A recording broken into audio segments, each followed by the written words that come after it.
So, hello everyone. I think we are having a 150 people out there. So let's get started to our event today. As everyone know, Karthik is our today's tutor. He will gonna say us about the advanced HTML and the advanced CSS. He will gonna share his screen. But before that, let's share this link to some more people. Like share to your friends, even if they are not attended the first event, the episode 1, they can attend to the episode 2. Like at the end we are going to have a attendance there. You can just go with that. So over to you, Karthik. Hey, thank you, Charan. Hello everyone. Welcome to the episode 2 of Start the Web. And it was a very exciting session last time. Interacted with more than 400 people that were in live. And so let's hope we make this event, this session, a big success as well. Okay. And I can see new people are joining in episode 2 who have not attended episode 1. It's totally fine. I'm going to revise the episode 1 of Start the Web, what happened in the Start the Web. Okay. And then we will proceed with starting with the episode 2 of Start the Web. All right.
Okay, everyone. I think I will get started with the session.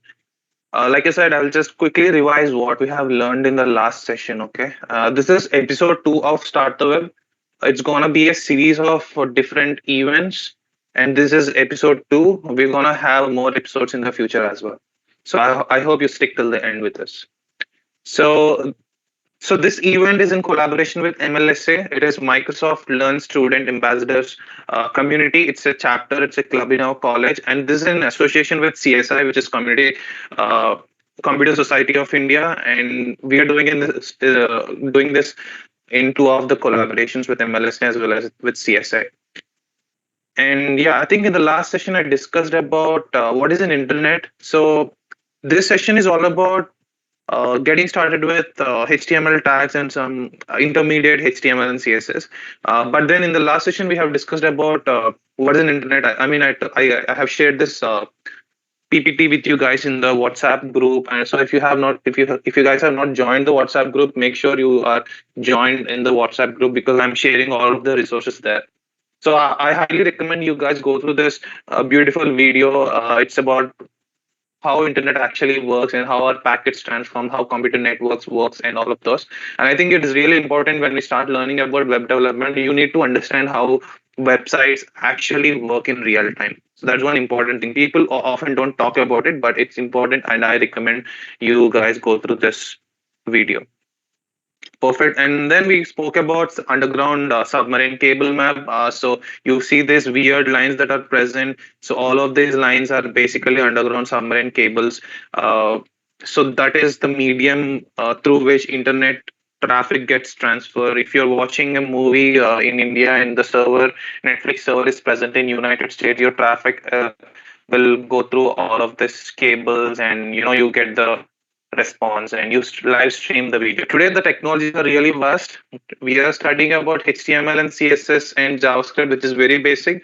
But then web development today is more about live streaming, providing services on demand like video streaming to the customers worldwide. And again, that is all about system design, which we will not talk about, but then we will focus on building the basics, and then we'll proceed further with with the advanced resources.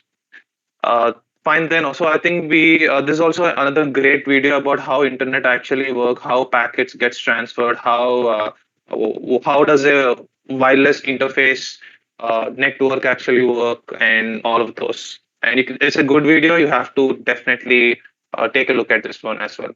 This video and the previous video, these two videos are a prerequisite to understand how the internet works, so that you will get started with web development. So what is a website? I think we discussed about all of this in the last session. This is another video. You guys have to go through all of that stuff. Okay, and then we'll be discussing about HTML, CSS. And in the last session, we already discussed about HTML and CSS. And I guess we have done a pretty basic project. So I hope you guys can see my screen. And this is a project folder that we have worked with in the last session. So I'm going to open this in my VS Code. Okay. So this is my project file, and so this is present somewhere in my or D drive, but I think in the last session I have created this folder on my desktop. So wherever that you have working on currently for the start the web session, make sure you open the project folder in your VS Code. So there is a shortcut to actually open it in your VS Code instead of opening your VS Code from your actually opening VS Code. You can actually open the project file in the VS Code directly using this process. You can follow me. So once you're in the project directory, you have to click on this place and you have to click on CMD, which stands for command prompt. And then here I will just type in code space dot.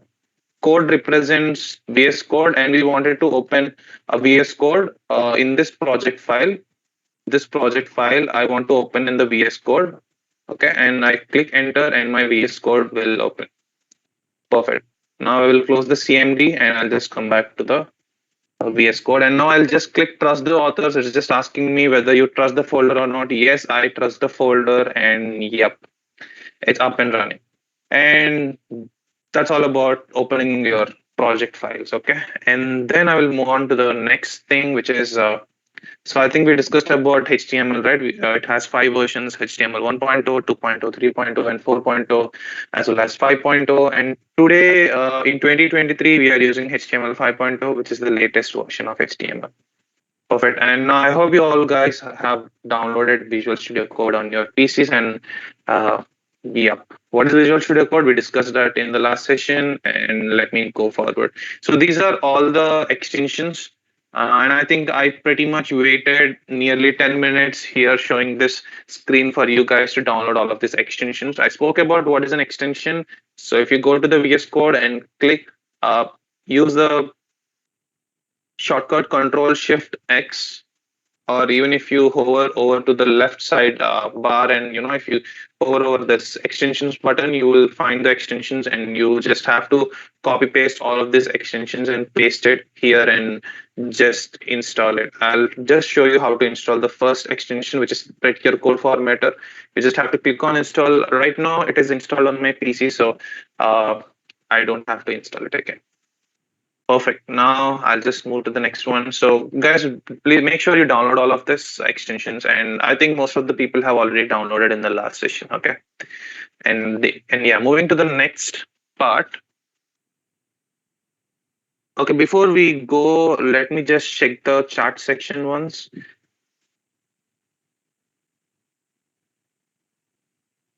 Okay, someone is asking to share the last class resources. I will just share it again in the WhatsApp group, guys. No worries. So I think in the last session we already spoke about what are tags and attributes in HTML. So guys, in HTML it is all about that's it. HTML is mostly composed of this thing. This is the lesser sign. This is the greater than symbol. This is the lesser than symbol, and this is a forward slash. And together, this is what we call as an anchor tag. Sorry, it is called as an angular brackets. Angular brackets. So anchor tag is different. It's a different tag. I think we already studied about it. So this is called as an angular brackets. Okay, and HTML tags are composed of angular brackets.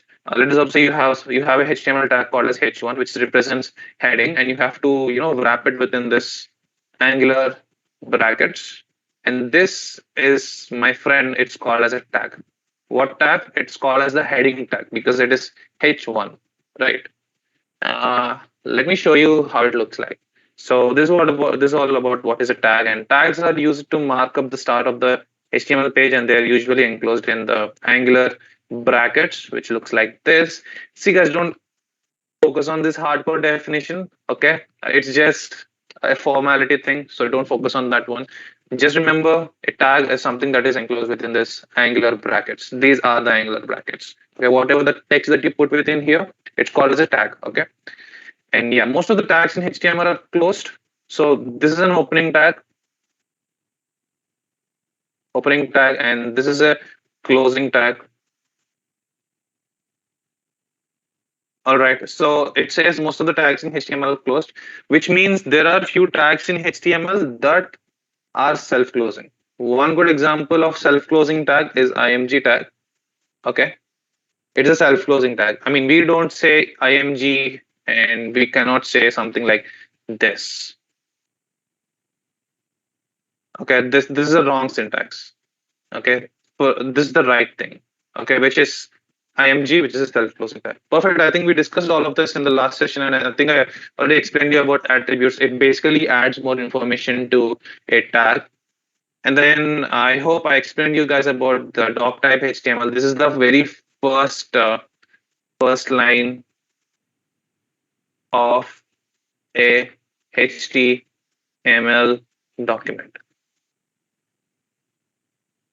Why is it first line? Because here it is saying why. So the thing is, the doc type HTML declaration is used to inform a website visitor browser that the document is being an HTML document. It's not just HTML document. We are telling the web browser that we are using HTML5 version. So this, my friend, this line of code basically represents that we are using HTML 5.0 version. Like I said, there are different versions of HTML: 1.0, 2.0, 3.0, 4.0, and 5.0. So we have to tell the web browser that what version of HTML that we are using. For that reason, we have to always start our line of code in HTML using doc type HTML. So I think I just started explaining you guys about the doc type HTML in the last session. So it looks something like this. Okay. And yeah. And guys, don't have to remember all of that stuff, but it's a good practice that whenever you start writing the line, start writing your HTML code, you have to include this on the top. Even if you do not include this, browsers today like Chrome browser, they all are very advanced browsers. They basically understand what version of HTML that you're using. But yeah, however, if you do not mention it, it's still gonna work on your browser. Yeah. I think in the last session we discussed about headings. Okay. And if you notice here, we are not using the doc type HTML on the top right? Like I said, because the browsers are advanced today, they use advanced machine learning techniques and all of those to actually understand and pass through your HTML document, and they will basically understand what HTML version you're using. So guys, this is the project that we have done in the last class, and I hope you guys have already installed live server. And in the bottom, I have something called as go live. Okay, and if I click on this go live, so this is showing me this go live thing. It is appearing for me because I have installed the extension which is called as go live. Actually, it's not go live; it is live server. My bad. Yeah, here you go. This is the live server. So make sure you install this live server. Where do you install this? You have to install it on your extensions. In your Visual Studio Code, go to extensions, search for live server. You will find the live server. Click on it. Okay. Click on the very first one, guys. Whatever the live server appears on the top, click on that one. So this is one more live server. Okay, forget this. Only click on the first one, and then just install it. Perfect. So once you install it, it basically runs a local server, and you will be able to run your code. So now with index.html file being opened, okay, remember this, it's very important. If before you run your HTML file, you have to make sure you are in the proper index.html file which you want to run. Okay, this is the index.html file. I'm currently in the index.html file, and I'll just click on go live, which is on my bottom right. Now, okay, I think automatically my browser was opened, and here it is showing me heading 1, heading 2, heading 3, heading 4, heading 5, heading 6. And there you go, this is an image. And then here we have heading 7, heading 7. Okay, all right, it's perfect. And yeah, I think I already explained you about different headings in the last session already. Okay, this is a tag, which is a heading tag. It's an opening tag, and this is called as a closing tag. All right. Then we have the image tag. I think I explained you guys about what is an image tag. How do you basically, create an image or use an image in your website. So this is an image that I'm using. I just downloaded it from my web browser. I just go to Google and I just search for images, and I go to images, and I'll just open an image, and I'll just right click here, and I'll just click save image as or it's always a good practice to save your images in the path where you're already your project is loaded. So I'll just go to my project. Where do I have my project? In the start of web section, in the project files, and I'll just click save it here. I'll just rename it because it is okay. Now, if I go to my project folder, I can see I have two images. One is what that is being appeared on my web browser, which is I'm including it in my index.html file. And then this is the another image that I just downloaded. So what I'm gonna do, I'm just gonna go to my index.html. I'm gonna see how I should bring this download to.jpg all over to my website.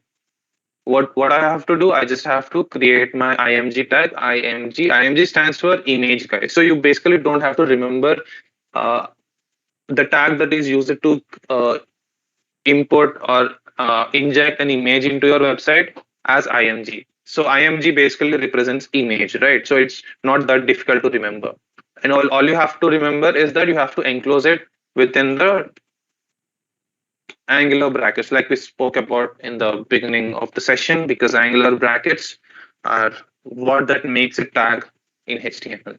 So now, just by writing this line of code doesn't mean that my image is going to appear on my browser, right? Now I will just click Control Save since I made changes to my index.html. Now I will go back to my web browser and I'll click refresh. There's no need to click refresh actually because the changes will automatically load. But for few reasons, if your changes are not reflecting, it's always a good practice to click refresh again to see the changes. Now I can see I'm struggling very hard to click refresh because I'm unable to see my changes on my screen, although I have included the image tag in my index.html. So that is because I did not pass in more information to this image tag. This image tag is currently very dry, right? We are not telling the web browser where exactly or what exactly the image that we want to load on our browser. or on our website.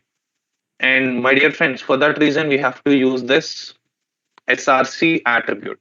Like I said, what are attributes? It basically adds more information or provides more information to your existing HTML tag. We have a HTML tag here. It is very dry. It do not have information. It do not have metadata regarding what image that it has to show on the web browser. Now, what I'm gonna do is I'm gonna create SRC attribute. SRC stands for source, guys. So, and again, you don't have to memorize anything here because SRC is SOURCE, source. Source means it basically takes in the path of the image that you want to show on your web browser. Perfect. So you don't have to memorize here anything. IMG is image tag. When you enclose it within the angular brackets, it becomes an image tag. And then you have to give more information to this IMG tag, which is using the SRC attribute. Like I said, attributes add more information to the tags. And here SRC is an attribute. And I'm gonna click equal to sign. It automatically generated this double quotes. So this is a standard format of how you include attributes in your web browser page. So it looks something like this. Your common syntax looks something like you have to write the attribute, give it an equal to sign, and the value. So this is the attribute, and here the value will come up. Okay, and this is the tag, and this is how it looks like. This is the syntax. Okay, let me just go back and so yeah, I hope you are sticking with the syntax. So SRC is an attribute. I give an equal to sign, and then I open the double quotes, and here it will take in the value. And the what is the value? It is basically the path. So I'm choosing download to .jpg. Okay, VS Code is automatically showing all the images that I have. So I'll just click Control S because I made changes to my index.html. Now I go back to my browser and I can see my image is not showing up. I'll click refresh. Okay, now my image is showing up, which is exactly the image that I downloaded from the web browser, and I just copied it into my project files, and then I fetched it to my index.html, and the image is now injected and showing up on my browser. So I hope you guys understood this concept of tag and attributes. So the main reason why I explained you about image tag is because you guys will understand the difference between tag and an attribute. Tags are how you show content on your data. There are content on your website. There are different tags like heading tag, which represents headings on your web browser. There are image tag that represents images on your web browser. So just like that, we have many other tags that shows that uh, can be used to show some content on our web browser. And attributes, my friend, it is important. You use attributes wherever that is necessary. Okay, perfect. I think we understood about index dot I mean the tags and attributes. So guys, if you are following with me, can I get some response on the chat box, please? Can someone respond whether you're understood so far? You want me to go a bit slow because I think I'm going a bit faster today. So just let me know in the chat section so that um, it will be helpful for me and you, and I can contribute to you as well.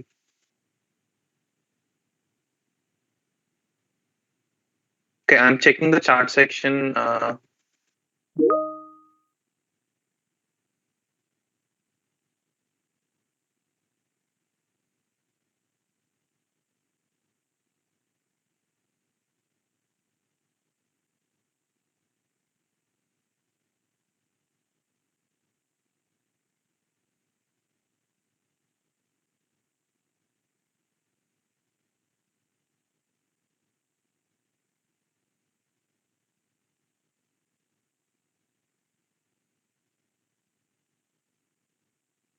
Okay, I'll just continue for now. Okay, great. So the next concept that we're going to study is understanding the structure of HTML page. Now, I already told you the very first line that we have to write or type in your keyboard in your VS Code editor is the .tag tag, which we have already studied previously, somewhere here. Yeah, here.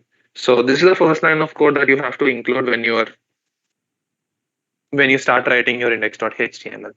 Okay, so now after writing the line of code, there is a proper structure that we have to follow to mention to basically generate the entire structure of HTML. Okay, don't get worried here. Okay, when I say structure of HTML, when I use this complicated words like structure and all of those, people get confused. So it's gonna be very easy, guys. So let me just walk you through. Like I said, practice is always important. So just by looking at things you do not understand, so you have to practice along with me. So that is the main purpose of this hands-on session. So I uh, recommend you guys to code along with me, open your VS Code and do along with me. Okay. So this is the structure of HTML, guys. So as you can see, there is a tag called as HTML, so which basically indicates which we are telling the web browser that we wanted to use HTML and we are writing HTML code. Okay. And then we have this heading tag. Okay. Inside which we have the title tag. And then we have the body tag, inside which we have these headings and paragraphs and all of those. Now, what is this all about? Why is this confusing? Let me just explain you that, guys. But before we go there, I just want to start from the basics. So this is the first line of code. Okay. So this is the very first line of code. So what's happening here is that I'm just telling the web browser that I'm using HTML 5.0 version. Like I said before, this line will basically tell the browser that I'm using the HTML5 version. Now that first line of code is done. Now we will just try to build the rest of the structure of HTML. Now, going to the next line of code, I have to tell the web browser that I'm using HTML only. See, guys, although we are working in index2.html, which is a HTML5, but then you can also include JavaScript files and CSS files within your same index2.html file. So that is the reason why we have to tell the web browser that where we are using HTML, where we are using CSS, where we are going to use JavaScript. So for that reason, we have to tell the web browser that we wanted to open or we wanted to write HTML code. So for that reason, we use the HTML tag, which is just here. Okay, so for that reason, we open the HTML tag. Now, guys, inside HTML tag, we have to include the HTML contents. Okay, so the very first thing that we have to remember after opening HTML tag, we have to open the head tag. This is called as a head section. Followed by that, we have to open the body tag, which is the body section. Perfect. We studied about this HTML tag, which basically tells the web browser that we are using HTML here. So HTML tag basically, this thing, it acts as a wrapper. So HTML opening tag, there's a HTML closing tag. So it acts as a wrapper. And there, uh,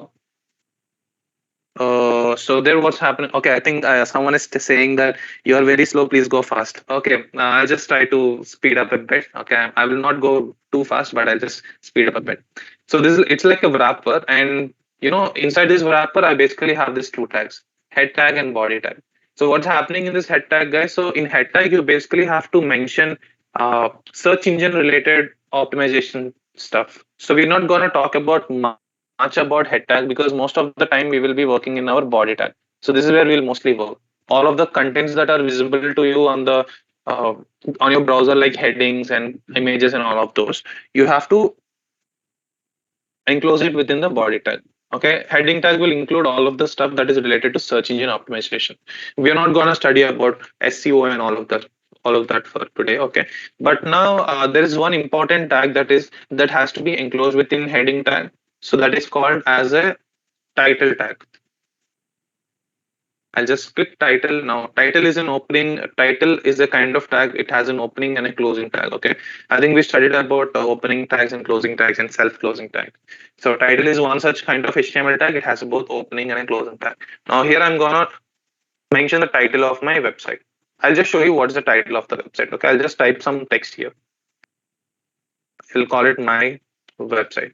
Now I'll just click Control S and I'll just go back to my browser and I'll just click refresh. Okay, my bad. Actually, I did not open index2.html. Currently, my index.html is being opened on my browser. So what I have to do is I have to close the current server and I have to go to index2.html and on keeping this file open, I have to click on go live again. See guys, server is gonna run only one index.html. Okay, it's not gonna run two index.html files simultaneously. Okay, you have to close the other index.html file which is opened on your live server in order to start running your another index.html.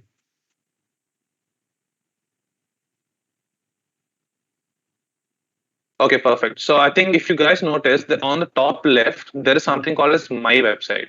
So where did we use this text? We just used it within our title tag, right? So this is the title tag, and inside this, I have used this text my website. Now, title, guys. So this is basically what you call as the title of your web browser. Okay, this is called as the title of the website. Now, if I go to youtube.com or maybe Gmail or let us also github.com, if you notice on top there is this text called as GitHub. So that is basically the title of GitHub website. Okay, if I go to YouTube, and if you can see on the top there is something called as YouTube, and this is basically the text that is representing the you know that is basically the title of YouTube website. So, and my website is basically the text that is the title of our website, which is on top over here, right on the tab. Okay, so that's perfect, right? So we talked about heading tag, and in that it is mostly related to the head section. It is mostly related to the SEO section, and it is related to search engine optimization, all of those. So we're not going to study much, but then you have to remember that it basically encloses the title tag, which represents the title of our web browser. Perfect. Now then, body, guys. So when it comes to body, this is where all of your heading should go in. And I'll just quickly create a heading tag.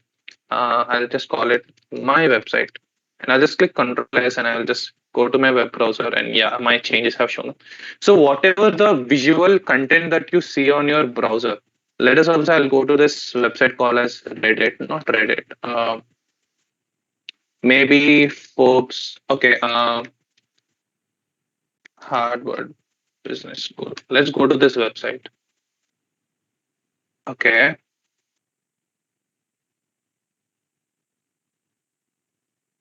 Okay, so whatever the things that you're seeing on the Harvard's website, like the images, the text, and the navbar, and all of this stuff, and all of this stuff is basically being included within the body tag, guys. So whatever that you see in your web browser, the images, the text, the headings, and the paragraphs, or whatever that is, they have to be included within this body tag. Okay, make sure you remember that stuff. So this is one thing that you have to memorize.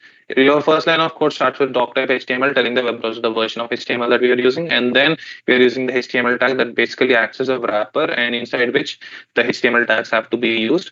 And the two things inside the HTML tag is one is the head tag, and the other one is the body tag. Head tag contains the SEO section, and the body tag contains all of the part that is basically being shown on your web browser. Perfect. Now I think we are done with understanding the structure of the HTML page. So it looks something like this. Perfect. There is a small explanation to this. I will share this PPT with you guys in the uh, WhatsApp group. Make sure you're in the WhatsApp group, okay? And so, like I said, so HTML, this tag signals the browser that everything from here is written in HTML code. So it is basically like a parent or a wrapper. Head section, this is where all the metadata goes. So this stuff is basically related to the search engine optimization. So we're not going to talk about that advanced stuff. But for now, remember that it encloses an important tag. It is called as a title tag. Okay, and the tag, it basically represents the title of a web browser. And then we have this body tag, and where we have this uh, content. It goes, all of the content that is being shown on your web browser is being shown in this body tag. And then this is an example, like it holds images, headings, paragraphs, and all of those. And I already spoke about the title tag. Perfect. And I think I already explained you guys about the different headings that we have. So these are headings in HTML. They are represented as H1, H2, H3, and so on until H7 we have. So H7 tags. Okay, we have basically 7 tags in HTML, and all of these heading tags vary with the font sizes. That is, H1 has the bigger font and H2 has the smaller font. Now, if I go to my index2.html, if I just write H7 and I'll say my website, and I'll just click Control S, and I'll go back to my. All right, now if you see H7 tag, which is representing the text, which is my website, is a very small text, right? Which means H1 tag has a bigger font size and H7 has a smaller font size, and the font size keep decreasing as we increase the number 1, 2, 3, 4, like that. Perfect. Now we'll study about paragraphs. I'll show you real-time usage of where paragraphs are actually used. I'll go to this website called as Forbes. Uh, okay, there is this. Okay, okay, let's not go here. Let's go to Forbes.com. Okay, I hope all of you guys know about Forbes, right? It's magazine company, and if I just scroll down, so guys, as you can see, there are paragraphs, right? So this is a paragraph. Okay, this is a paragraph, and there are a lot of paragraphs. And we will come back to this one. We'll see how to represent unordered list in our web browser. Okay, so how to use a paragraph? Very simple. Okay, to show something on our web browser, guys, we have to use a HTML tag. To show headings, we have to use heading tag. To show images, we have to use the img tag. Similarly, to show paragraphs on our web browser, we have to use a tag which is called as the p tag, paragraph tag. It basically represents a paragraph. Okay, it looks something like this. P tag. P stands for paragraph. Perfect. Now I'll go to Forbes.com and I'll just copy a paragraph. I'll just copy this paragraph. I'll click Control. I'll go back to my VS Code and I'll just enter it. I'll just click Control V and I'll just save this and I'll just go back to my web browser. As you can see, the paragraph shown up on my browser. And I'll just make it big. I'll just copy more text. So I just want to add another paragraph here. I just added another paragraph. And if I go back, so as you can see, this is a big paragraph. Now, if I want to create another paragraph, I'll just create another p tag. Okay. Now here I'm gonna copy this stuff, and I'll just click Control V.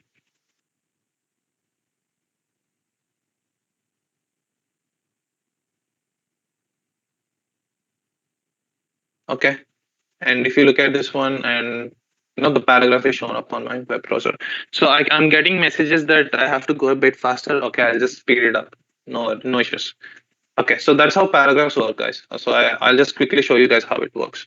So yeah, so to use a paragraph, you have to use the p tag. Okay, so it has an opening tag and a closing tag.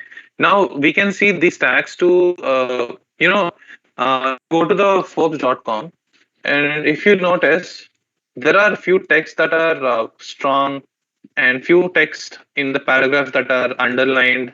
Currently, we don't have any those examples in this magazine, but let me just go back. Click on this one. So as you can see, some text is being highlighted, right? It is different from this text. It is being highlighted. And some text, you will notice some text are being underlined. So let us see how we can try to accomplish that.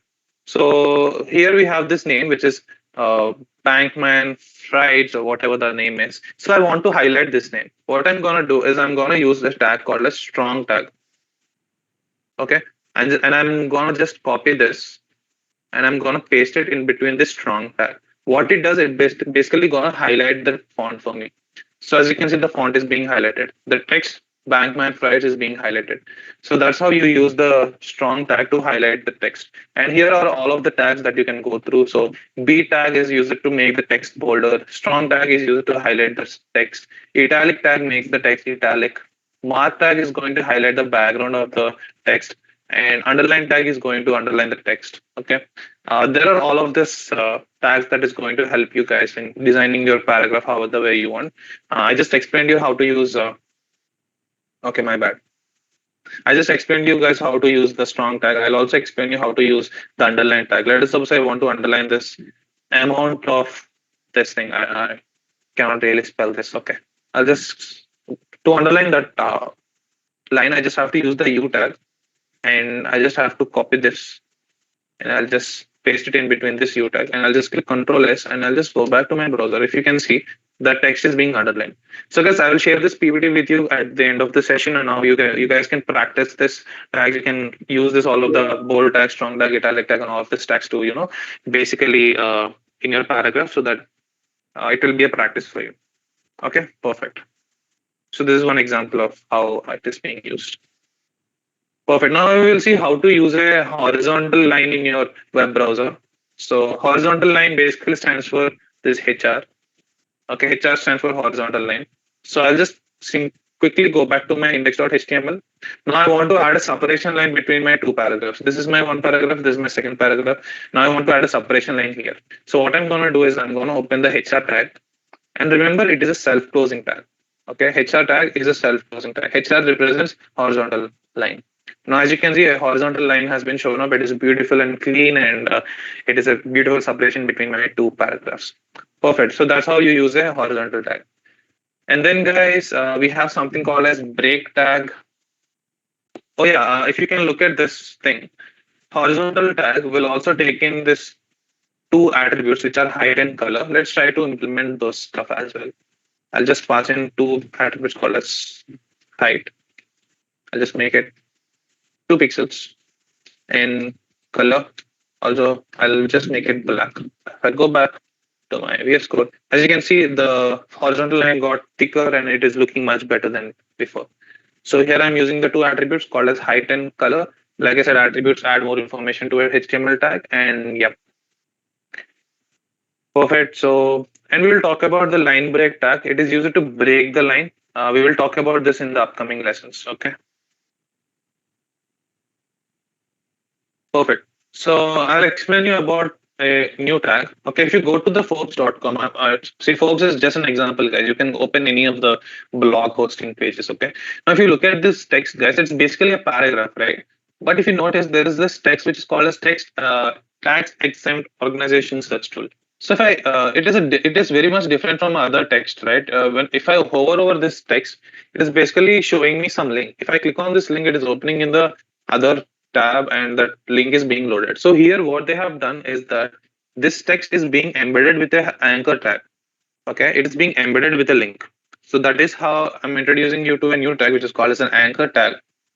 And here I'm going to use the anchor tag. So let us suppose say I want to create an anchor tag. I'll just open A, and this is called as an anchor tag. Click here to open Google homepage.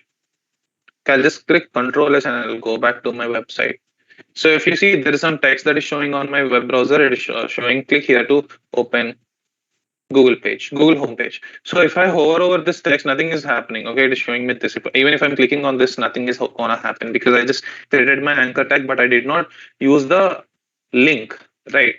So I'll just get the link to my google.com homepage. So this is the google.com homepage. I'll just copy the google.com. I'll just go back. Now here I'm gonna use this link. Where I'm gonna use this link? Is it am I gonna use it here? So if I use it here, if I go back and see, so it is showing up like this, which is very awkward. I don't want the link to show up like this, right? So what I'm gonna do is I'm gonna use an attribute which is called as href, which stands for hypertext reference, and I'm gonna paste it within this. Okay, this is the anchor tag, a tag, and after this I have opened the href attribute, and it is basically taking in the value. This is google.com, and this is the text which represents this, which basically being embedded with this link. Okay, now if I go back, now as you can see, this is now a different text, right? If you compare it with this text is different, and if I hover over this, my mouse pointer is being changed, right? So if I click on this one, it is opening to the it is redirecting me to the google.com homepage, right? Perfect. Now what if I click on this and the link should open in the new tab but not refresh my old website? What I'm gonna do, I'm gonna use a attribute which is called as a target. I'll click enter and just use this fancy keyword called as hash. Target is set to hash. Perfect. Now if I go back to my browser, I'll click refresh and I'll just click on this text. As you can see, it is now opened in the new tab. So target is one attribute, guys. If I keep explaining about what it does and all of that, it will take away a lot of the time. But for now, have an idea the target tag is being target attribute is being used and the value is being set to hash. And if somebody clicks on this link, it will open in the next tab. That's it. So that's it about anchor tags. So it basically used to insert hyperlinks in your website. So that's how you insert an anchor tag. And we spoke about href, and href is an attribute which indicates the destination of the link. Okay, href stands for hypertext reference. Okay, perfect. I think I already explained you guys how to add images in your website. Okay, great. But I did not show you guys how to set the width and height of an image. Okay, let me go to. Okay, I'll just open an image and I'll just uh, try to set its width and height. So I just created an image tag, and then I'm going to use src attribute, and then here I'm going to pass the image. Okay, so as you can see, the image is being shown up. Now I want to set the width and height. So I'll just set the width to 100 pixels and height to 100 pixels. So width and height are two attributes. It is adding more information to the image tag. As you can see, the image got a bit smaller. Now I'm just gonna make it 150 instead. I see, yeah, it looks better now. Now, as you can see, guys, the text here, which is click here to open Google, is being shown up on the right side, just on the left side of the image. Now, I don't want something like this. I want my image to be here, not just beside this text called as click here to open Google homepage. What I'm gonna do is I'm gonna use the line break tag that I just explained to you a few slides ago. It is gonna look something like this. It is called as line break. So I want to create a line break between my anchor tag and my image tag. So I created a space and I added this VR tag, which stands for line break, which basically breaks this image to the next line. Now, if I see my image is in the next line. Okay. So what if I want to add more space between my text above and the image below? I'm gonna, basically, copy paste the VR tags again and again. So as you can see now, it added more space here, right? Perfect. So that's how a line break actually works. I'll just close the other tabs and I'll just go to the VS Code. And I think we just spoke about how to use the width and height to set the width and height of the image tag. Perfect. Yep. Okay, now let's take a look at unordered lists. Okay. Let me just show you a real-time example where unordered lists are used. I hope you guys know what is a list, right? List. So it's basically list is basically items, okay, in a certain order. I'll just click on a product. I'll just click on this product, and so guys, this is Amazon website, and if I scroll down, if you can notice, there is this list, right? It's basically a product description. Now we will see how we can implement this to our website. Okay, but before that, I just have to save this image. I wanted to save this image so that let's try to create a product description to a product. So I'm gonna copy this within my CSI folder, 2023 start the web project files, and I'll just save that as product. Now, if I go back to my VS Code, I'm having this product.jpg. Now, what I'm gonna do is I'm gonna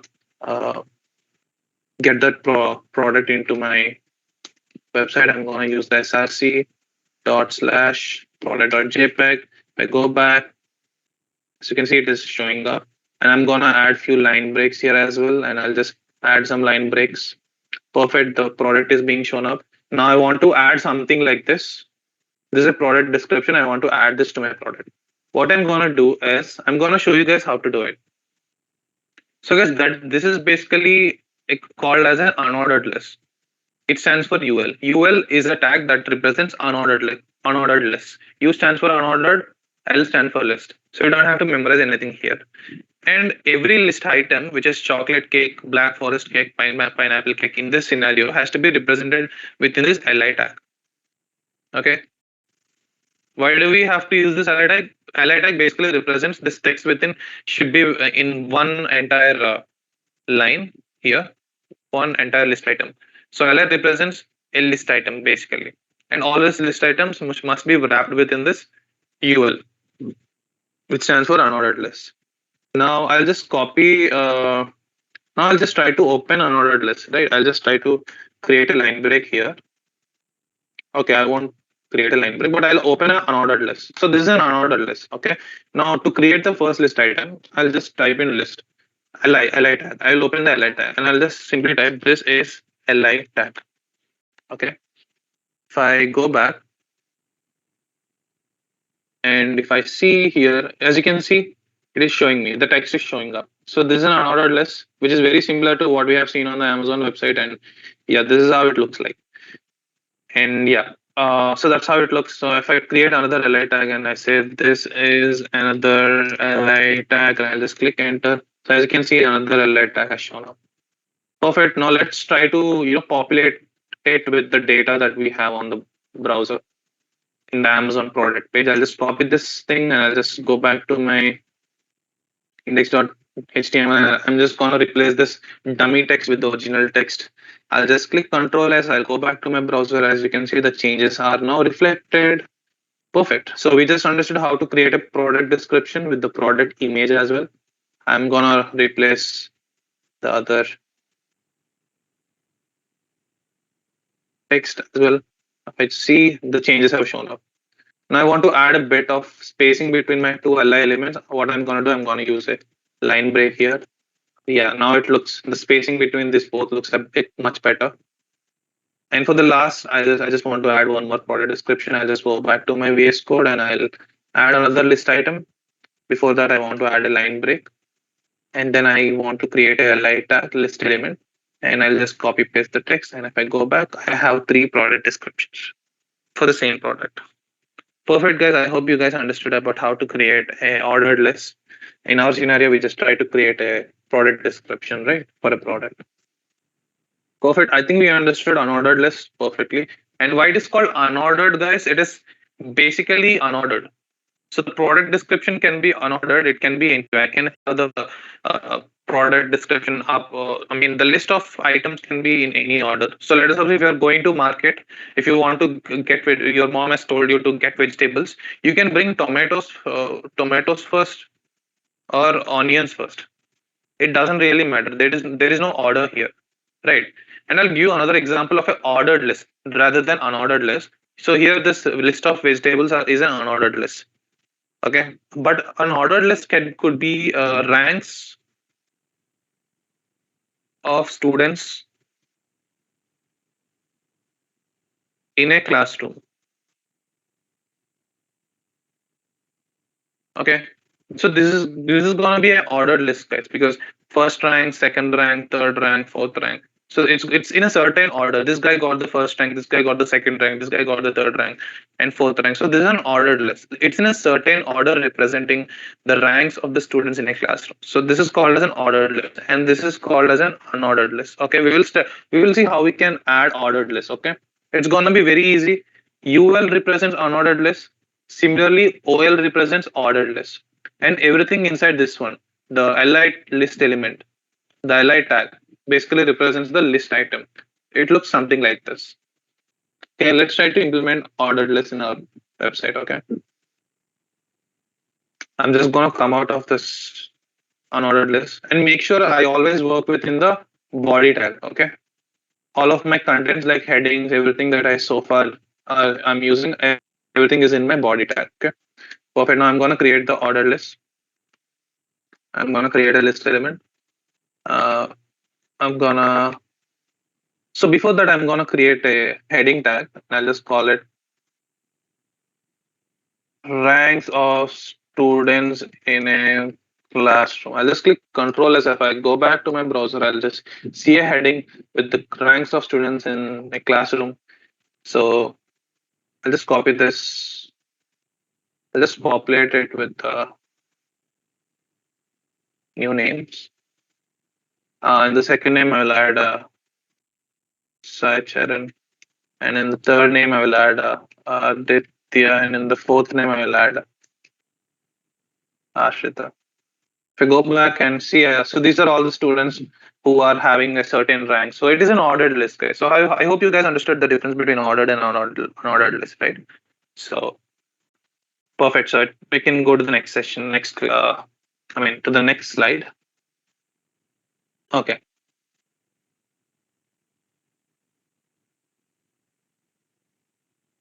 So to explain this task, I hope you guys can see my screen here. I basically have this element here and this text here, this text, this image, and below this one I have the product text. So if you look at this one, I have this text here and I have something like this. So this is basically what you call as a table, guys. This is a table of elements. I hope you guys know what's a table, right? It basically looks. Let me open the whiteboard and show you how a table looks like.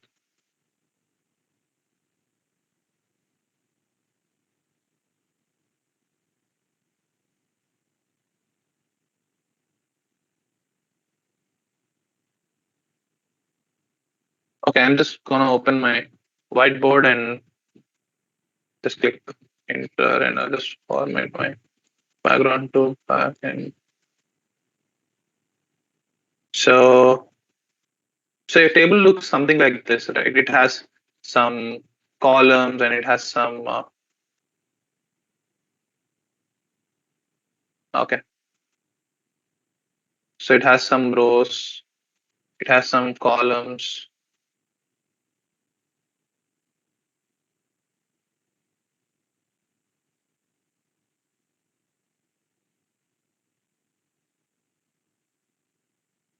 and then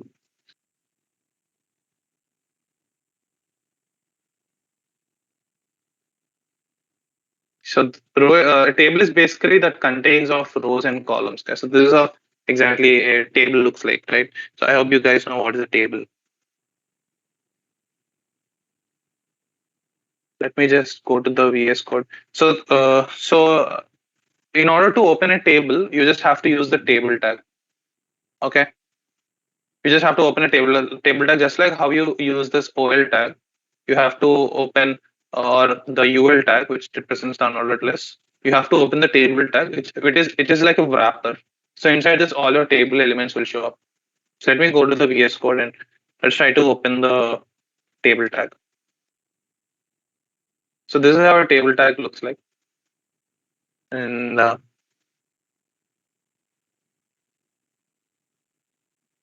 yeah, to create my very first row, guys. So in order to create my very first row, so this is a row, right? So this is a row. This is my first row, and we have like many rows here. This is the second row, and this is the second row, and this is the third row, and this is the fourth row. Perfect. So in order to create a row, I have to open the tag called as tr tag, which represents a table row.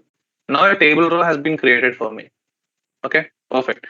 But then now I wanted to add elements in each and every column of a table row. I'm going to use a tag called as table data, which represent a value in a column, in a row.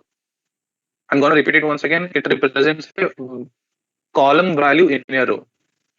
TD is present within this table row.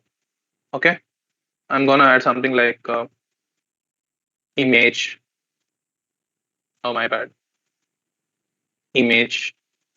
And if I go back to my, so the text is shown up, it is showing me as image. And then I'm going to add another TD element, another image. Just go back and if I click refresh. So as you can see, another image has been shown up in my another column. So far we just created two text. One is image and another one is another image, which is in another column. So it looks something like this.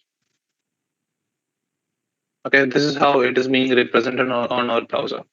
Okay, and now I'm gonna, basically add another thing. So it keeps, it keeps increasing, guys. So the number of rows, so the number of columns in a same row are being increasing as I keep increasing the TD elements. Okay.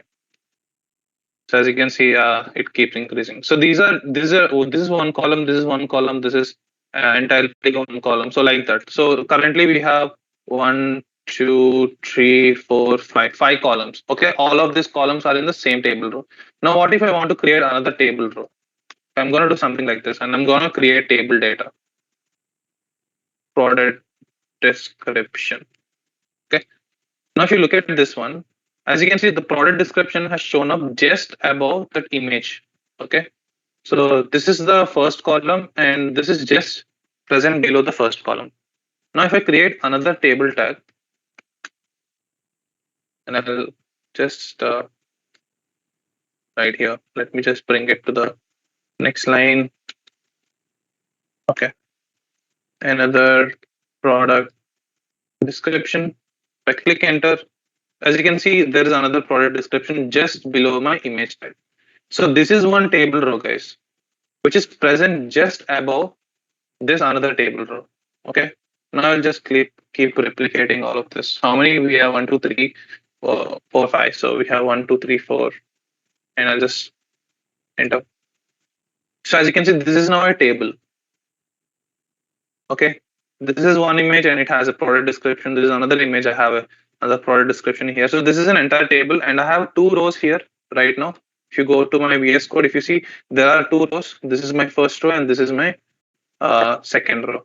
Okay, each and every row has its corresponding columns. Okay, I have 5 columns in my first row and I have 5 columns in my second row as well. Perfect. Now I'm just gonna create something like this. I'm gonna copy this. I'm gonna save this image. Uh, product one. I'm gonna save this as well. Product two. I'm gonna save this as well. Product three. So all these images are now being loaded in my in my project directory. These are my 3 products. Now let's see how I'll try to represent. I'll try to create something like this in my you know in my website. So currently I think I have 3 elements. So I'm gonna get rid of the other 2 elements. Okay, I have 2 rows and 3 columns. It's like a 2 by 3 matrix like that. And now I'm gonna add an image here. How I'm gonna add an image? I just have to use the img tag right within the td tab, and then I'm gonna use an src here. I'm gonna use the product one here. If I go back to my browser, you can see the product has shown up. Okay, perfect.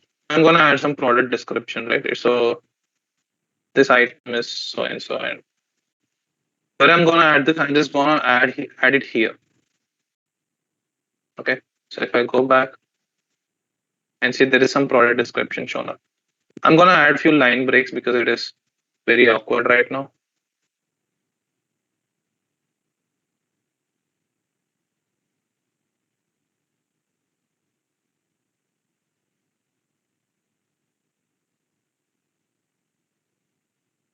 Okay, I think this looks neat. Okay, and I also want to add some cell spacing here. I'll just use this attribute called as cell spacing. Just set it to 10 pixels. Now I think the spacing is much better now. So right after this one, I'm gonna add another break. Yep, now I think this looks a bit better right now. I'm gonna add more spacing. Let's make it 20 pixels, 50 pixels, let's say. Okay, this one looks better, but I'm gonna increase it again. 70 pixels. Now I think this looks a bit better. Now I'm gonna fetch the data for my another product. So it looks like this. And what I'm gonna do, I'm just have to paste it here. And here I'm gonna use the image of that one. And I'll just do something like this image. And I'll use the src. Now this is gonna be my product two, product2.jpg. If I go back, as you can see, the product two has shown up. I'm gonna add a break here, br tag. So if I look at this one, so I think that it looks perfect. Now I'm gonna create another image for my other product. I call it img. And now I'm gonna use the src attribute here. And I'm gonna pass in the path which is dot slash product3.jpg. If I go back, I can see my another project on my screen. And now I'm gonna copy the description or the product title. Okay, yeah, it is here. I'm just gonna copy this. I'm gonna paste it here. I will add few line breaks. Okay, I will add a line break here after modular. I'm gonna use the line break here, and then if I take a look at the output, it looks better, and I'm gonna add another line break just after this hyphen, or I'll just get rid of this hyphen and I'll just use the PR tag here. Perfect. So I think it looks better now. Okay, but for now, these links are not activated. So if I click on this product, nothing is gonna happen, right? It's not gonna open in the new tab, or it's not gonna redirect me to the Amazon website. So what I'm gonna do is I'm gonna use my anchor tags here so that if somebody clicks on the products that are present on my website, it should take them to the product page. Okay. So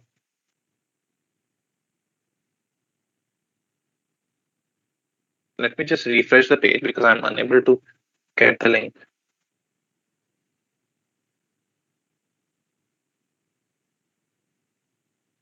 So this is the link to my second product. This is the link to my first product, and this is the link to my third product.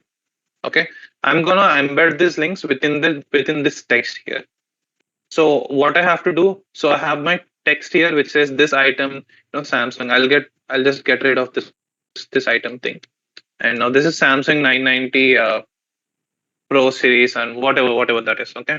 Now what I'm gonna do is I'm gonna wrap all of this text within an anchor tag, within the same TD tag. Okay, I'm gonna use an anchor tag here. I'm gonna paste it within the anchor tag, and I'm gonna use the href attribute. I will just copy paste the link to the Samsung. What is it? Is it a RAM? Is it? Yeah, it's a RAM. It's no, it's an SSD.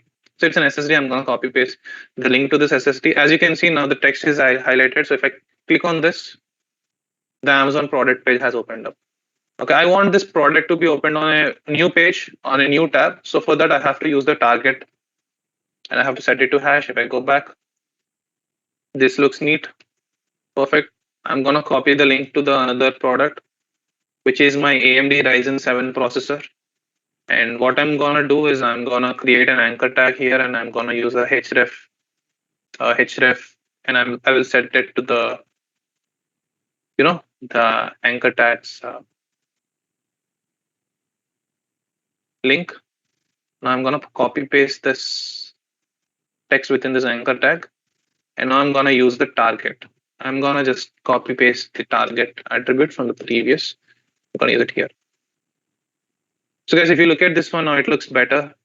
This is the product to description. Now I'll just copy paste the link for the next product. So if you look at this, firstly I'm gonna create the anchor tag, and then I will use the href attribute, and I will paste the link that I just copied. Now I'm gonna copy the text, which is the product description or the product title. I'll just cut this, and I will just paste it within the anchor tags. Now I just copy the target attribute. Okay, I will just paste it within here. And if I go back, as you can see, everything is perfect now. These are the product descriptions. So we just replicated this section in our website. Okay, and it looks something like this. Yeah, it looks neat now. Okay, perfect. So I just want you guys. I just want few inputs from you guys. So I hope you guys understood me so far about creating tables or creating this product description page, unordered list and ordered list. You can just drop a message on, you know, in the chat box and just let me know. So far, are you able to understand? Or if you have any questions, just keep interacting. We have a lot of people in our from the team, so they will help you with your questions if you have anything.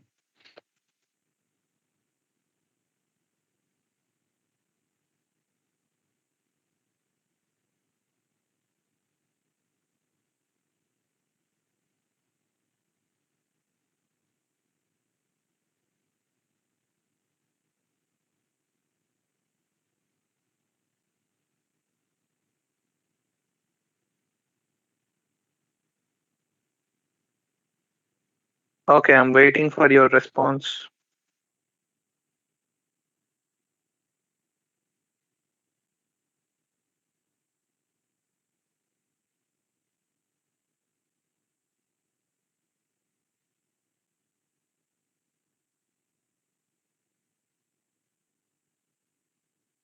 All right, I'll just proceed then. Okay, I think we understood about tables, guys, table rows and table data. So, guys, whatever the content that I just explained is always available on the internet. Okay, if you just go to Google and type in learn tables in HTML, you will get the resources. W3 Schools is a very famous website, and you can go through how they are using the tables and all of those. They have a description, they have very good explanation here, actually. So, you can just go through this stuff again. And also, this recording of this session will be available after the end of the session. So it will be uploaded to a YouTube channel, and we will share the link with you on the WhatsApp. So make sure you are in the WhatsApp. Perfect. So just go with the next concept, which is the forms. So guys, I hope you guys know what's a Google form, right? So it basically contains your text fields where you input your data, like your email, your full name, your date of birth, or whatever that is. Forms is basically used to get the data from the users. Okay, as simple as that. It is used to extract the data. It's used to, you know, get some important data. It could be a survey. If you want to get a survey, you have to create a Google form and you have to get the data from the user. So form is the ideal way of asking the users or users to enter their data. So we're going to create a form like this, a Google form. We will not create a Google form, but we will try to see how to implement forms with different labels and different text fields and all of those. All right, we'll just go to the index.html and we will see how to create a form. Okay, and make sure I'm working within my body tag. Okay, I always have to work within my body tag if I want to show something on my website. Okay. Now to create a form, guys, just like how we have used the table tag, OL tag, and UL tag as a wrappers, I have to use something called as a form tag. Okay, it looks something like this, form tag.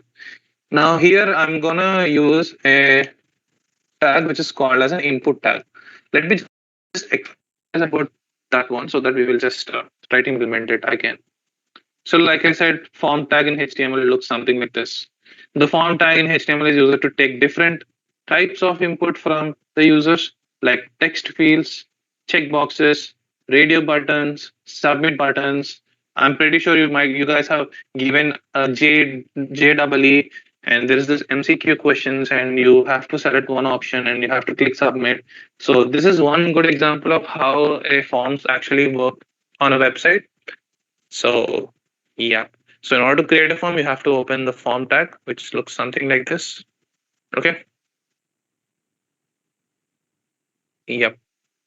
So for every form, guys, there's gonna be some text above. Okay. So this is an input field where the user will enter his name, and then how does it know that? How does the user know that he has to enter a name here instead of some other input?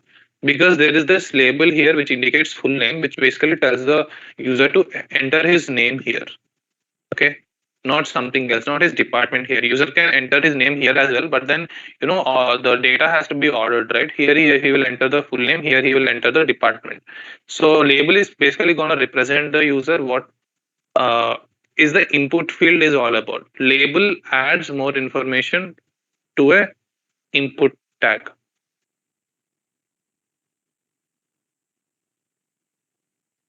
If I scroll down, I'll have something like this. It looks something like this. So I have this label tag, which basically is some text. I have an input tag and I have this label and I have this input. So let me just show you how an input tag actually looks like. So if I want to create an input tag, so like I said, input tags have different types, guys. So let us say I want to create a label to insert to ask the user to enter his first name. What I'm gonna do is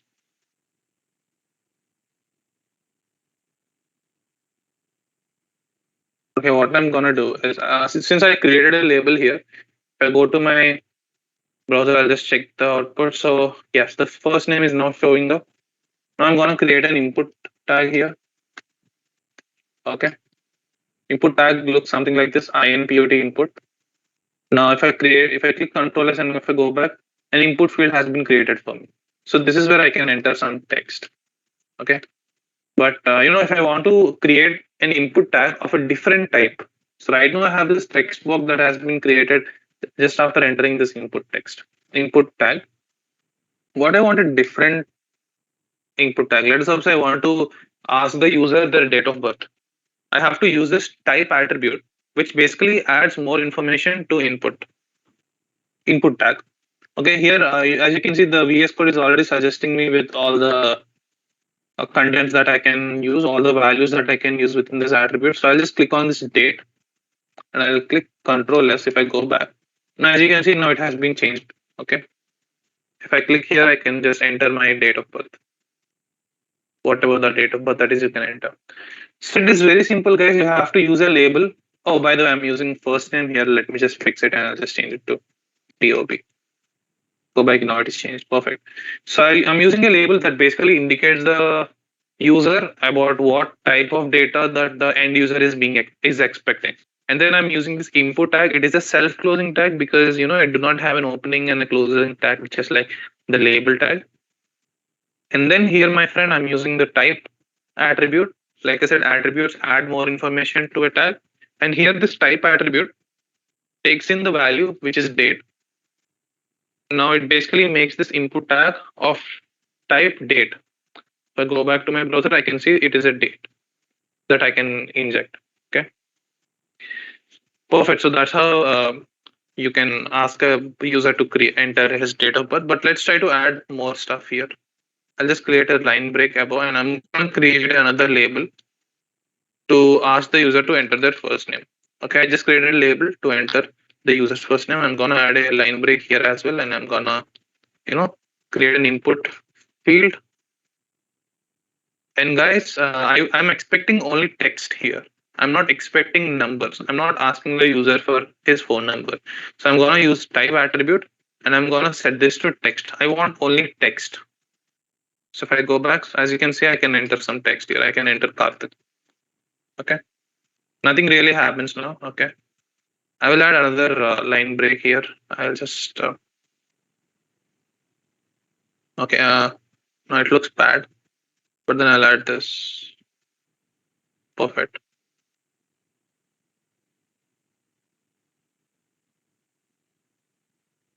Okay, this looks perfect. I'm gonna add another line break just below my DOB. Just below my DOB, I'm gonna add a line break. So if you can see, I have DOB on my next line, and yeah, this looks perfect now. Okay, I just added few line label tags and few input tags. Okay, and this is the first name and this is the DOB. Let's suppose I want to ask the user to enter his last name. What I'm gonna do, I'm gonna add a line break for a proper spacing between other input tags, and then I'm gonna use the label tag and an input tag. Okay, so what do I have to do? I have to create a label. I want to add some line spacing. Add PR tags here, and then I will add the label here. Label is gonna be last name, and then in the next line, my friend, I'm gonna use the input tag, and here I'm gonna use the type attribute, and I'm gonna set it to text because yeah, and I'm gonna add another line break just after the label. Yep, now it looks perfect. First name, last name. Okay. Now I'm gonna add a good heading here because it looks really dry. So fill the below form. Yeah, now it looks better. I'm gonna add few line breaks just after the form because it will look better on our website. Yeah, now I can. Yeah.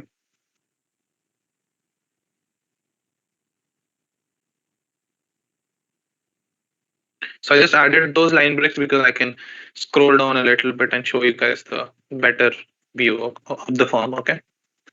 And then I want to center all of the elements here, right? What I have to do is I have to use this center tag. Sorry, my bad. Looks. I have to use this center tag, and I have to wrap all of my elements within the center tag within the form. Okay. So the main purpose of center tag is used to align the text to the center. Okay, if I go back now, it looks something like this. So all of my text is now aligned to center.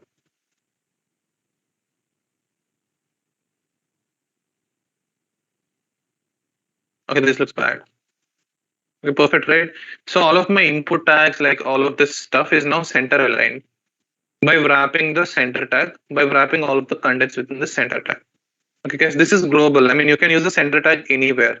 Let us suppose I have this unordered list here, and I wanted to center all of the ally tags here. What I'm gonna do is I'm gonna create the center tag, and then I'm gonna wrap all of my list elements within the center tag.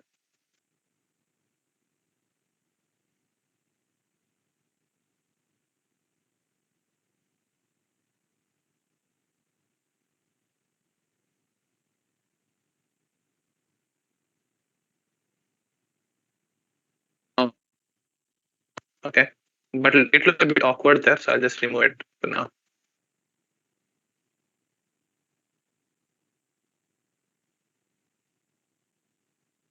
Okay, this looks better. So center tag is one new tag. It basically aligns your text to center. So this is how you actually create a form, guys. I can enter my first name. I can enter my last name. Okay.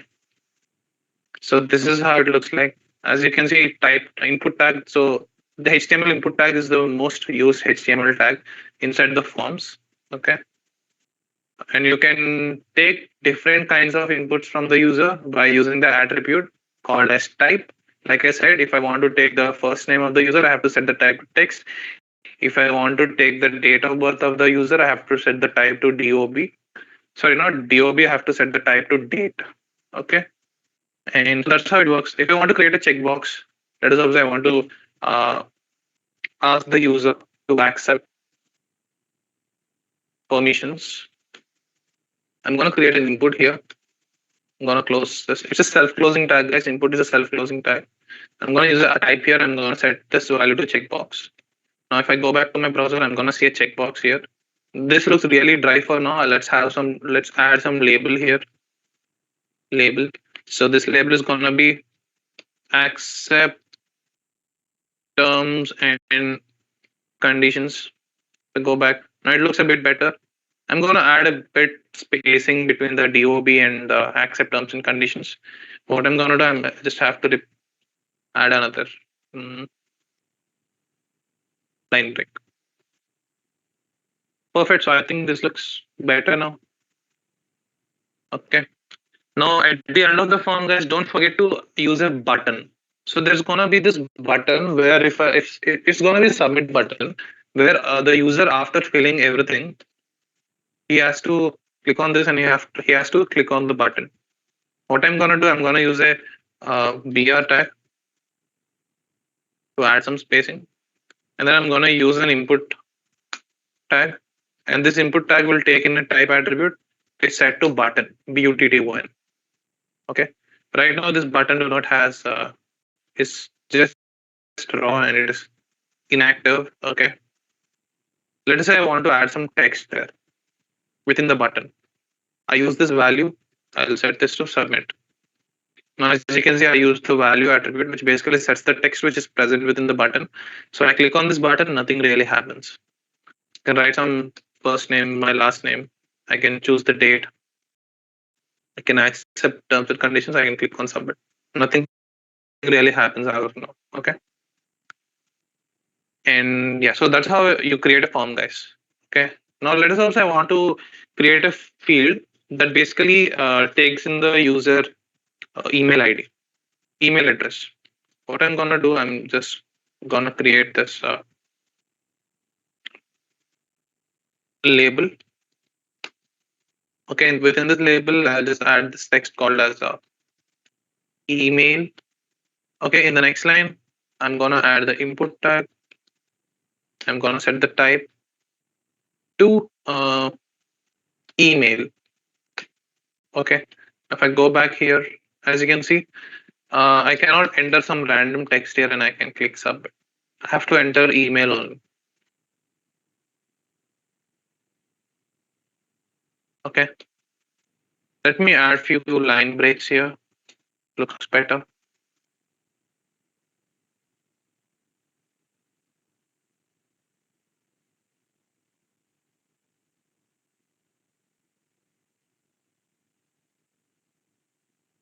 Yeah, I think this looks much neat.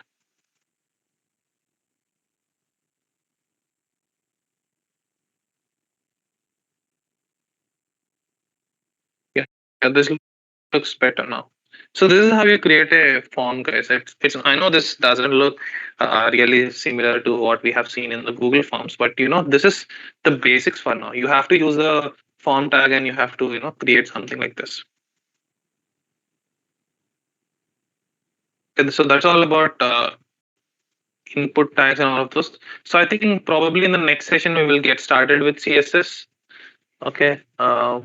It really took me a time to explain you guys the basics of HTML. I'm going to give you a few assessments, and this recording is going to be available. So if you think that you might have not followed few parts that I was explaining, you can always go through this assignment. I mean, you can always go through this recording, which will be available on the YouTube channel. I will just share the YouTube channel link in the WhatsApp group. But make sure you all guys are now within the WhatsApp group, because I will post the resources there itself, and I'll also post uh, the YouTube channel link so that you guys can go through. And I'm gonna also post you an assignment. It's a very simple assignment, guys. Please don't take it as a burden, because it's only gonna help you about how good your skills are, and how it's gonna test your skills. It's gonna make you a better web developer. Okay.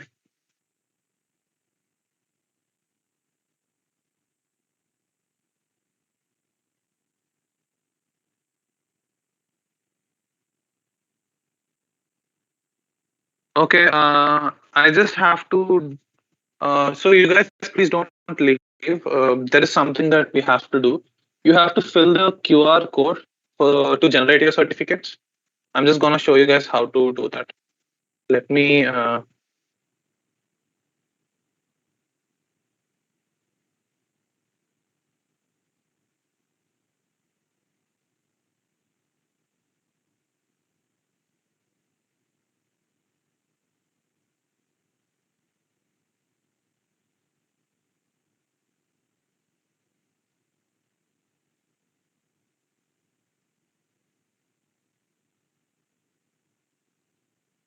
You guys, please stay in the meeting. I'm gonna share a QR code with you. I'll just share my screen in a few moments.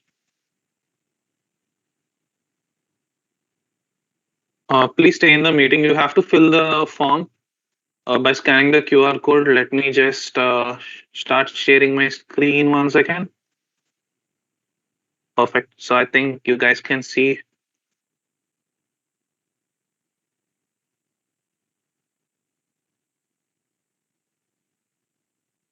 Yeah, I think you guys can see it now. Please scan the QR code, guys. I want all of you guys to scan this QR code so that you will get your certificates generated.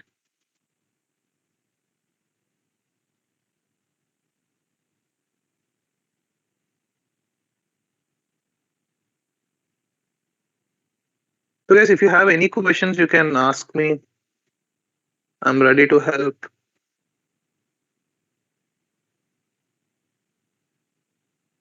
If you guys have any questions related to academics or anything like that, I'm always ready to help.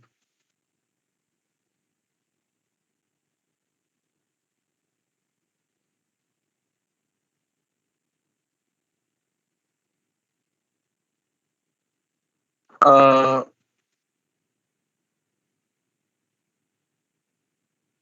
Aditya, can you just enable the chat for the users? And I want to take in few questions at the end.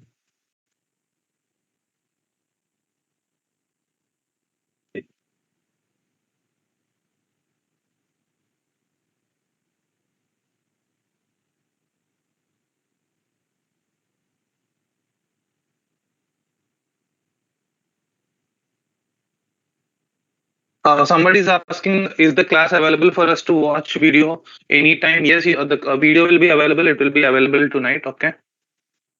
And can I get access to the recording of the session? Yes, guys, you all will get the access to the recording of the session. Make sure you have joined the WhatsApp group. So the all the recordings and all the resources will be available there. We will post it by tonight. Okay.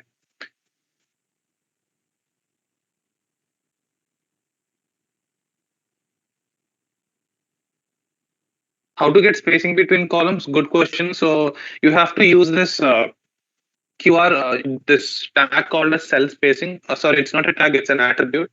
It's called as a cell spacing after your table tag. Okay, you have to use it there.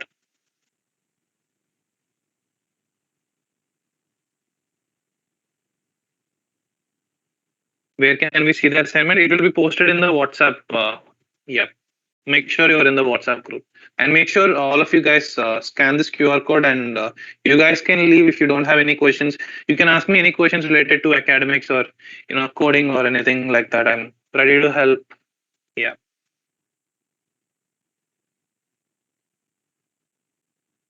QR code is not working. Aditya or Pavitra, can you guys can confirm it once again if the QR code is working or not?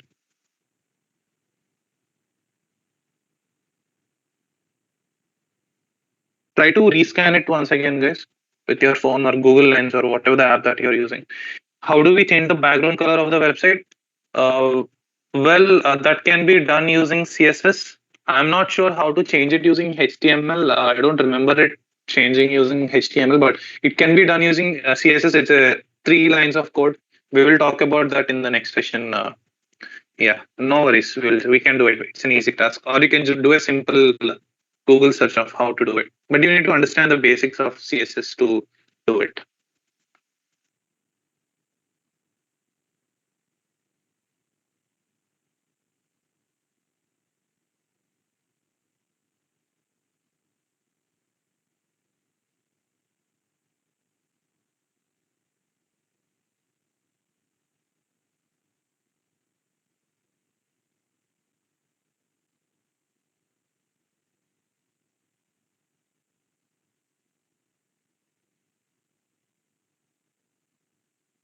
So in the next session, we'll be discussing about. Okay, I think the QR code is not working. It seems. I'm sorry about the trouble, but let me just confirm it with the team, and we will come up with a new QR code. Meanwhile, you guys can ask me questions. How to generate a certificate now with this. Actually, the certificate cannot be generated. You cannot self-generate it by yourself. We, the team, they will work on generating the certificates. They will mail it to you, or I'm not sure how exactly you guys will get the certificates, but I think it's through your email. But we will inform it to you. Okay, in the WhatsApp group. Okay. The next, the Lokesh, yes, the next session is gonna be about CSS. We will talk about, like you said, some of the other guys are asking how to change the background color and all of those of the website. So we will talk about that, and we will also talk about Tailwind. Okay, and if possible, I will extend the sessions. I think we plan to do 4 to 5 sessions.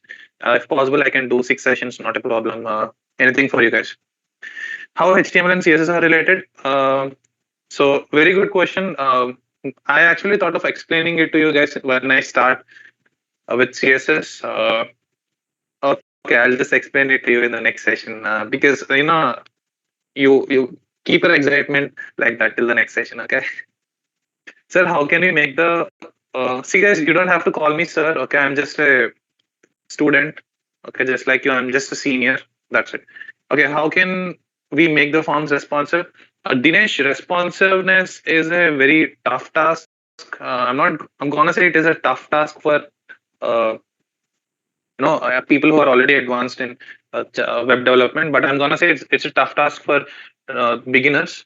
But we are not gonna jump into making the websites responsive without learning how to show the basic stuff on our website, like creating styles and all of those. We can do it using media queries.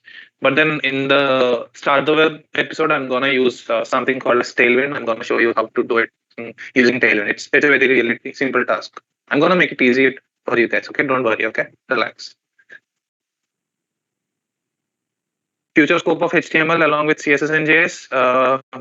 It acts as a basis, guys. So it's a very basic thing, just like how you study ABCD in your first standard. I'm not sure. I think you study it in your LKG or UKG. Yeah, I'm really not sure, but that's acts as a basis for you to learn the English language. So if you want to speak English, you learn the the basic stuff, right? You have to learn the alphabet. So just like that, if you want to build great websites, you have to learn this. You have to learn this. What do you call HTML, CSS, and JavaScript? These three are basic technologies. You have to focus on working on those. And okay, I think we got the new QR code with us. Let me just start sharing with you guys. Uh, okay, 1 second. I'll just confirm it with the team and I'll get back to you. I'll just share the new QR code again. Okay. The Go Live extension isn't working for me. I think it should work if you are using proper version of VS Code.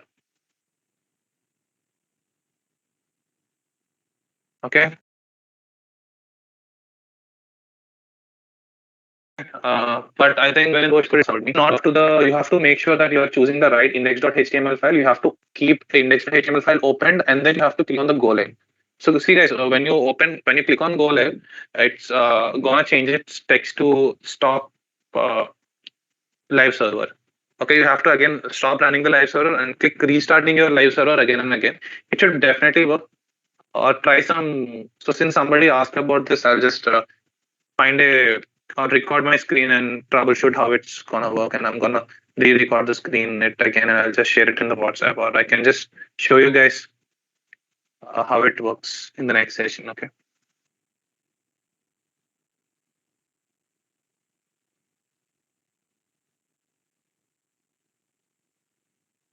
Okay, I'll just start sharing the screen now for you guys to new QR code. I'll just show you guys the new QR code. Make sure you scan it and register for it. Okay. Let me just.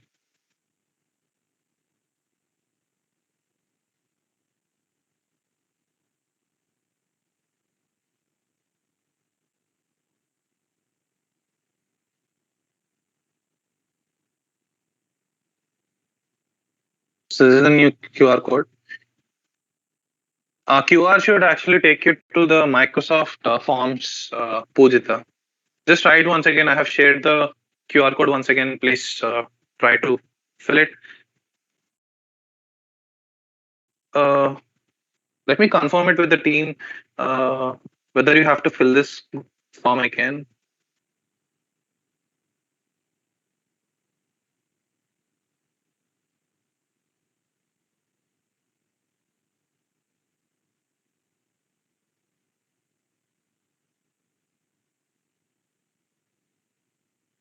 I'm getting a lot of responses on how the goal. So, guys, if you have already filled the, I think somebody asked this about the Go Live extension, not about Go Live extension. So, guys, if you have already filled the form previously, if it is working for you previously, you guys don't have to fill this form again. Okay, it's not needed. Okay, so all the people who have not filled the Google form, please fill it. I think my screen is properly shared with you. I think people are asking about Go Live not working. I will just definitely share the video that we have of this recording of the last session or today's session, and I'll just attach the timestamp where I have explained to you guys how to use the live server again. Okay, no worries about it. Or I'll just share a YouTube video on it. Okay, make sure you're in the WhatsApp group. How can we add pictures in the background? I mean, I think you're asking how to set the background image of the website, right? So the entire website can actually run on a background image. So that is extended to CSS. It's a CSS job. I don't know. HTML is today. People are doing a lot with HTML. It can be done with HTML. I'm not sure, but I actually do it using CSS. So I think we can maybe implement that in, since some of you have asked about it, I will implement that in the next session. I will show you guys how to set the background image of a website using CSS.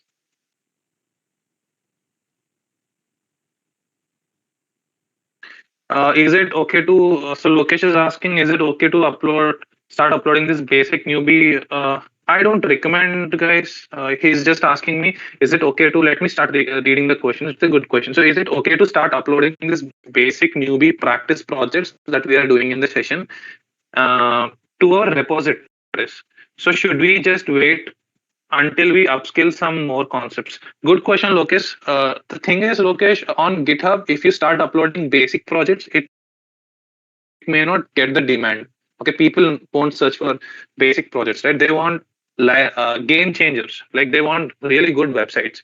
Okay, so if you are contributing to those open source, make sure you are uploading proper projects. Okay, we are gonna make a project. Okay, at the end you can upload the bigger project that we do on the GitHub. I think most of the people don't know about GitHub and repositories. That's fine, but so since Lokesh has asked it, yeah, it's not recommended to upload the basic projects, but it is a good thing to upload or track your progress on the GitHub. I mean, you can just create a folder like day one, learning HTML and CSS. You can create a day one folder. You can create a repository learning coding for 100 days of code and all of those stuff. And you can create a day one folder and you can upload your files there. You can add a README saying that I have learned so and so this.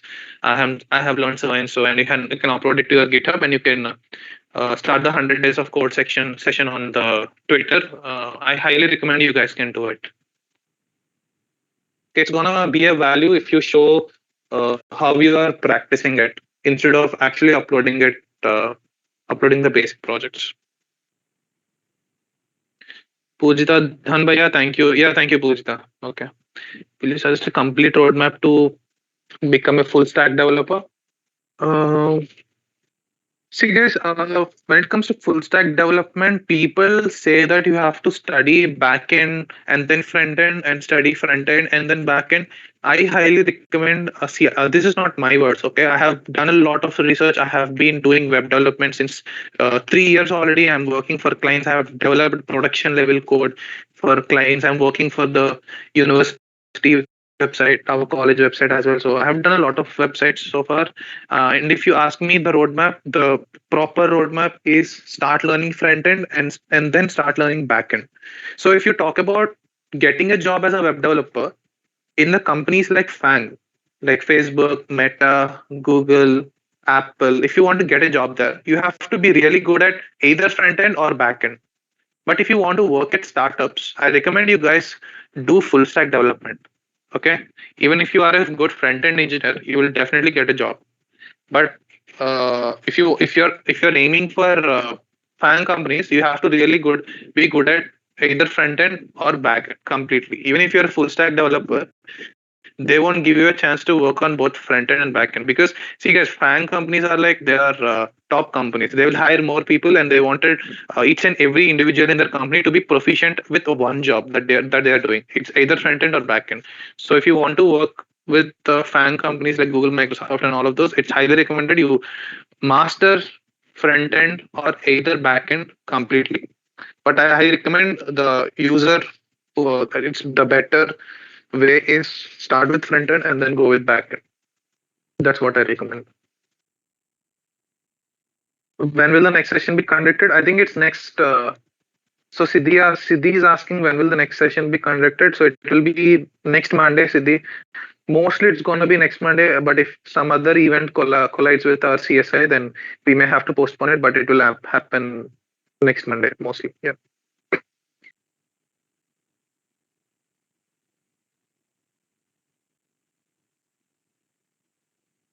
So guys, I hope all of you guys have scanned the QR code, and if all of your questions are resolved, and you guys can leave and yeah.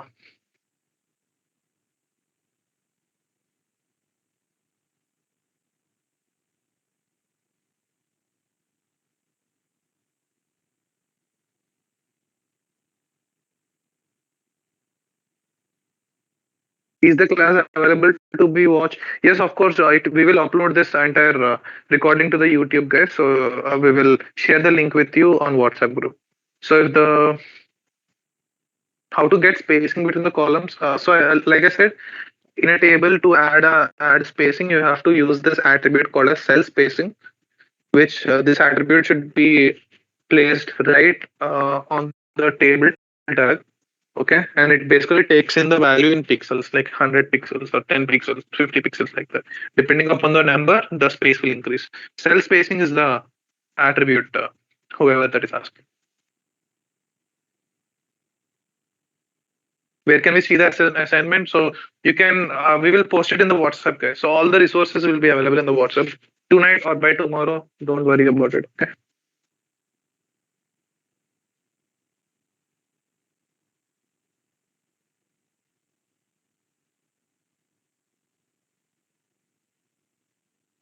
Apart from this, can you please tell about preparations of cat and fat? See, guys, even I don't know how to prepare for cat and fat. I usually study just before the exam day. So I don't have a proper plan because whatever that they teach you in college is purely academic.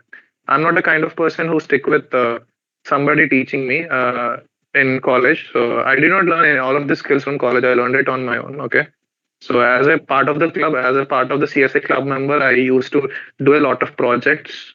Okay, we have built resume builder, we have built a college website, we have built a club website, we have built V code and all of the websites. So while working for the club, I got used to all of this, and yeah, I did not really actually learn the skill from the college.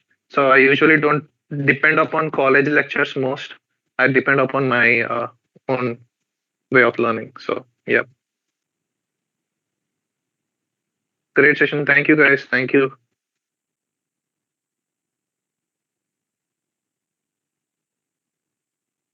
I'm getting a lot of questions on Go Live extension. I'll just definitely, like I said, I'll just add it in the WhatsApp group. Okay.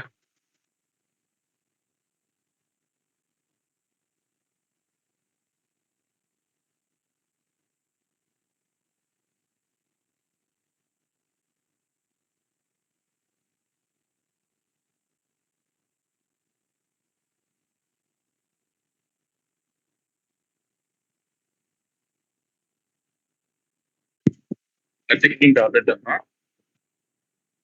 Pardon. Okay, guys. Thank you for the session. Yeah, you guys can leave. Thank